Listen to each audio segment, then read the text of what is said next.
बिस्मिल्लाहिर्रहमानिर्रहीम, अस्सलामुअलैकुम। बोल न्यूज़ हेडक्वार्टर्स में खुशामदीद। मैं हूं सोनिया शेख। न्यूज़ हेडलाइंस आपने जानी, अहम खबर शामिल करें। धुंध की सूरत हाल की वजह से मुख्तलिफ मोटरवेज बंद कर दी गई हैं। M3 फासपुर से जड़ावाला इंटरचेंज तक धुंध की वजह से बंद कर दी गई है। M11 कालाशाह काकू से महमूद बूटी तक धुंध के बायस बंद कर दी गई है। और तर्जुमान मोटरवे की जानिब से हिदायत भी की गई हैं कि शहरी गैर ज़रूरी सफ़र से गुरेज करें, गाड़ियों पर फोग लाइट्स का इस्तेमाल यकीनी बनाएं और अगली गाड़ी से मुनासिब फासला रखें और तेज़ रफ्तारी से भी परहेज़ करें। तो धुंध की सूरत हाल जो है वो मज़ीद बढ़ गई है। धुंध की सूरत हाल की वजह से मुख्तलिफ मोटरवेज मुख्तलिफ मकामात पर बंद कर दी गई हैं।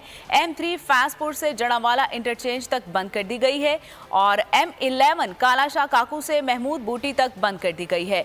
शहरी गैर ज़रूरी सफ़र से गुरेज करें, गाड़ियों पर फोग लाइट्स का इस्तेमाल यकीनी बनाएं, तेज़ रफ्तारी से परहेज़ करें और अगली गाड़ी से मुनासिब फासला इख्तियार रखें। तर्जुमान मोटरवे की जानिब से ये हिदायत भी शहरियों के लिए लागू कर दी गई हैं। तो धुंध की सूरत हाल के हवाले से आपको आगाह करते चलें कि धुंध की सूरत हाल की वजह से मोटरवे मुख्तलिफ मुकामात पर बंद कर दी गई है। M3 फासपुर से जड़ावाला तक धुंध की वजह से बंद कर दी गई है। M11 कालाशाह काकू से महमूद बूटी तक धुंध के बायस बंद कर दी गई है।